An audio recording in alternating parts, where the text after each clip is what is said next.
We are coming down the home stretch here. We've talked all about understanding customers, and we talked about the tools that we use to create need-satisfying offerings that will create profitable opportunities for us to make the world a better place, which is what marketing is all about. And then we had started talking about the process of managing. Started out with the idea of an environmental scan, which says that you need to know what's going on with the world around you. And then we talked a little bit about the strategic planning process, starting at the vision and mission and working down to the actual marketing plan.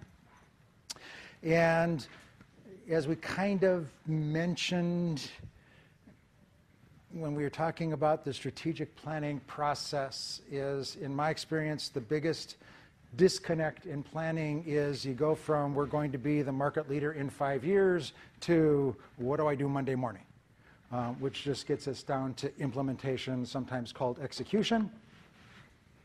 Want to talk about some best practices, organization structure, tactical plans, and then setting the budget. There has been lots of research in management, and you'll get a lot of this in your management classes as well. But 4 kind of best practices stand out as ways of having effective implementation of plans. One is to have a clear and focused strategy. I have a colleague of mine that we used to say, or excuse me, I used to say that the hardest part about strategic planning is to find your focus. And then my colleague came back at me and said, no, the hardest part about strategic planning is to stay focused. Because you get this, what you call chasing butterflies, is when what you're doing gets tough, you want to look for other fun things. So stay focused on what you're doing. Execution is all about internal operations, empowering the people who are actually doing the work to do the work effectively, holding people accountable, and then the performance-oriented culture. Everybody needs to know what's expected of them. Communication has to be, actually communication is really important.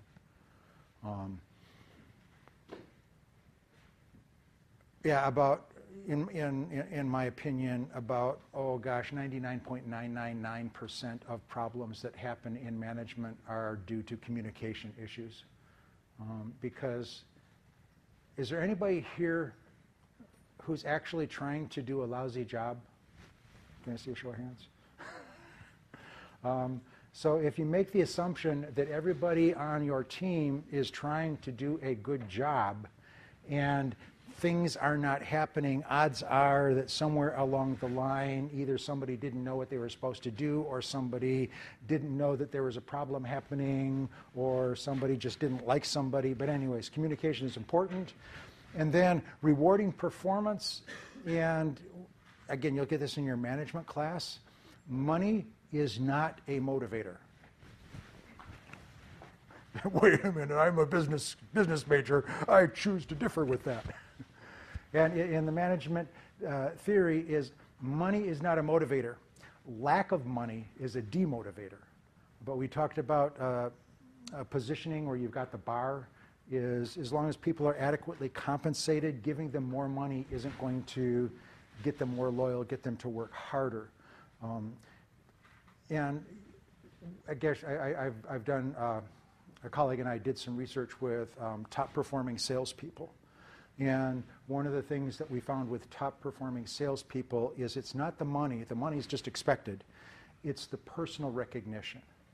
And we have, there's just a wonderful anecdote that came out of that research is we were talking to top performing salespeople, and then we were also talking to managers of financial services organizations. And just by chance, we happened to interview both a top performing salespeople and the manager from the same office. And when we talked to the manager, talking about how managing top salespeople is all about, he says, oh, yeah, he was our salesperson of the year, and we got him this watch, and you wouldn't believe, some major bling here. And, so that's the way we rewarded him. But then we talked to the salesperson, and he said, yeah, they gave me a watch. But they gave it to me in front of my family. They invited my wife, my kids, my parents, so everybody got to see me personally recognized as Salesperson of the Year. The point is, it's not money, it's recognition. You know, an attaboy, that's a good job. That's a powerful motivator. In the online world, in social networking, is having your name attached to something. Personal recognition is very important. And then the structure, which we'll talk about in a minute, is you want to have the structure consistent with what you're trying to do because you want your people having the system support them rather than having to fight them. You ever been to one of those like fast food places where they have the cash register that has pictures and you ask for something different? It's like, I don't see a picture for that. I can't help you. So the structure won't let them do what they want to do. They won't let them help you.